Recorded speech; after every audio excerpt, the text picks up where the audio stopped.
사도신경으로 신앙고백 드리시겠습니다.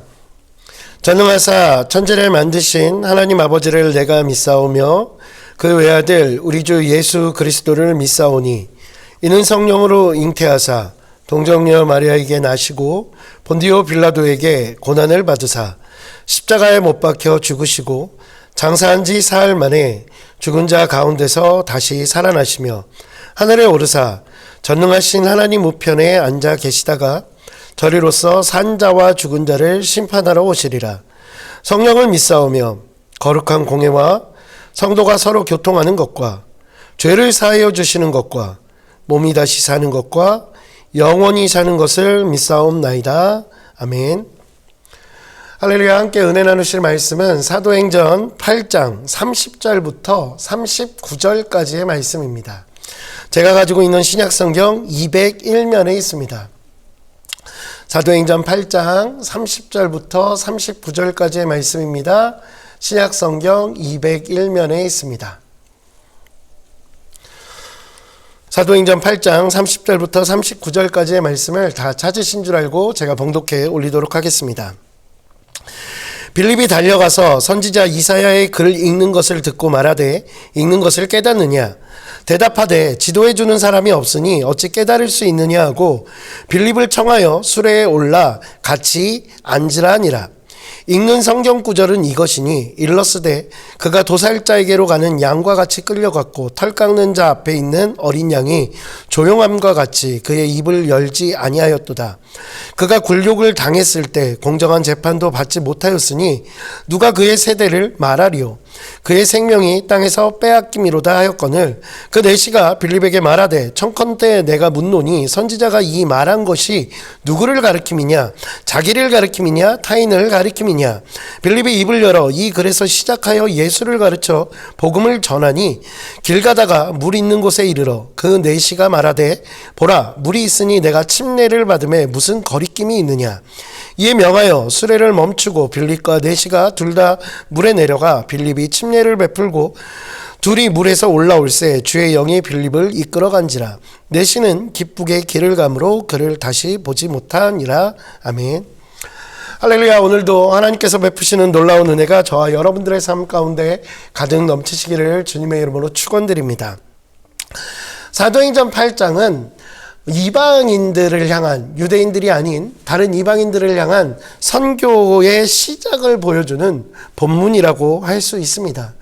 그 선교의 시작에 있어서 가장 중요한 것, 그리고 가장 강조되어져야 되는 몇 가지들이 있는데 그 중 한 가지는 지난 시간에 말씀드렸던 성령님의 인도하심입니다.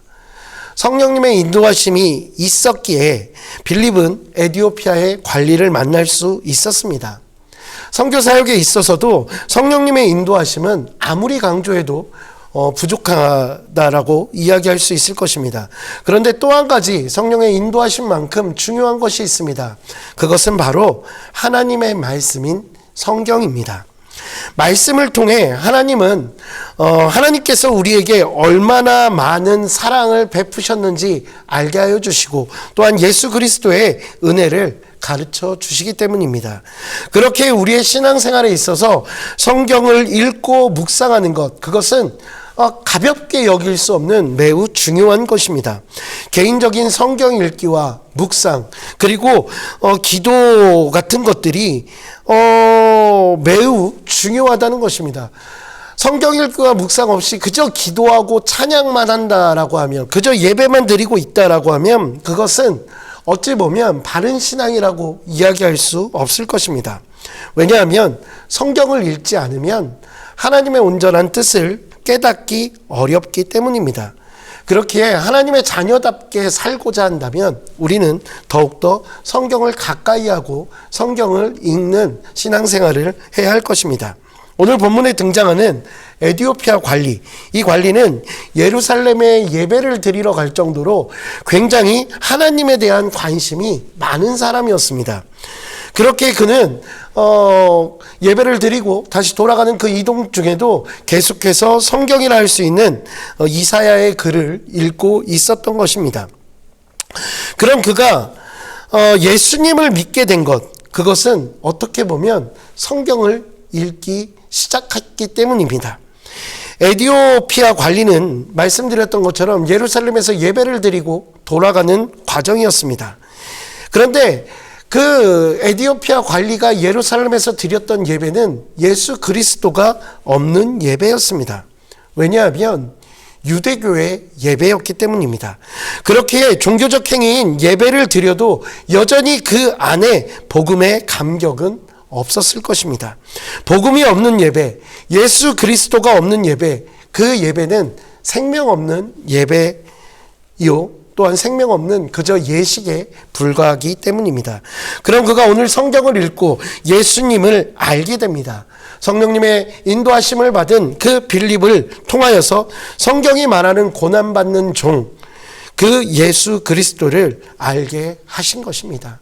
하나님의 가장 완전한 계시인 성경을 읽을 때, 그리고 신앙의 선배들과 함께 그 말씀을 나눌 때 우리는 복음의 의미를 깨닫고 참된 예배자가 될 수 있다는 것을 우리는 기억해야 할 것입니다.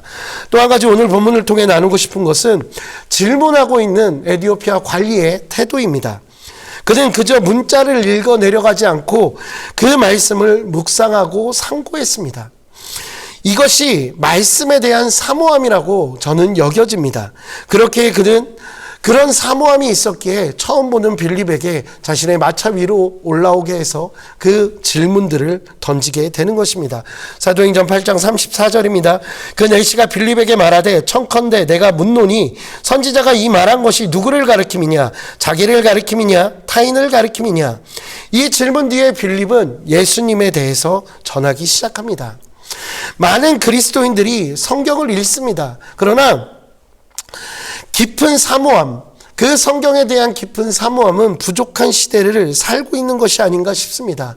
성경을 읽으며 깊이 고민하고 묵상하지 않는다는 것입니다. 그리고 그 말씀을 이해할 수 있도록 성령님의 도우심을 위해 기도하고 때로는 질문도 던져야 하는 것입니다. 이것이 진정한 성경 읽기요, 말씀을 대하는 건강한 태도입니다. 많은 분들이 성경 통독을 목표로 막 성경을 읽어가는 경우들이 있습니다. 그것을 목표로 삼으시는 경우들도 있습니다. 저는 이것이 굉장히 중요하다라고 생각합니다. 그러나 그저 문자만 읽어 내려가는 것이라면 그 성경 통독의 중요성을 오히려 반감시킬 수도 있다라는 생각을 합니다.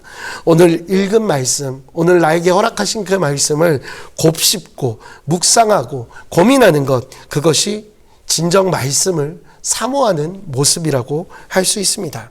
그리고 여기에서 우리는 한 걸음 더 나아가야 합니다. 그것은 바로 실천이라는 것입니다. 에디오피아 관리는 처음에는 말씀의 의미를 알지 못했습니다. 성경에 가르치는 사람이 누구인지 몰랐습니다.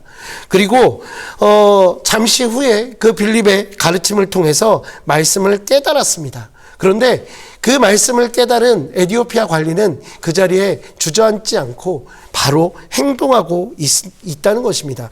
사도행전 8장 35절부터 38절까지를 보면 빌립이 입을 열어 이 글에서 시작하여 예수를 가르쳐 복음을 전하니 길 가다가 물 있는 곳에 이르러 그 내시가 말하되 보라 물이 있으니 내가 침례를 받음에 무슨 거리낌이 있느냐. 이에 명하여 수레를 멈추고 빌립과 내시가 둘 다 물에 내려가 빌립이 침례를 베풀고 그는 깨닫자마자 실천했습니다. 여기는 광야이니까 나중에 조금 더 좋은 환경 가운데 침례를 받자라고 이야기하지 않습니다. 그 높은 관리가 하인들이 있으니 내 옷이 젖는 게 좀 불편하니 다른 곳으로 가서 침례를 받자라고 이야기하지도 않습니다. 상황에 따라 말씀 실천하기를 미루지 않고 있다는 것입니다. 오늘은 내가 바쁘니 하나님 며칠 있다가 상황이 좋아지면 할게요 라고 고백하는 우리의 연약한 모습과는 조금 다른 것 같습니다. 사랑하는 성도 여러분, 이것이 하나님의 말씀을 대하는 우리의 태도여야 할 것입니다. 가슴만 뜨거운 사랑, 그리고 어떤 열정만 살아있는 그런 신앙인이 아니라 말씀으로 흔들림 없이 세워지는 그런 신앙인이 되어야 합니다. 우리의 신앙의 뿌리를 말씀 가운데 내리고 건강한 신앙인으로 주님께서 맡겨주신 그 사명을 감당하고 실천하기를 주저하지 않는 그런 저와 여러분 되시기를 주님의 이름으로 축원드립니다. 기도하시겠습니다.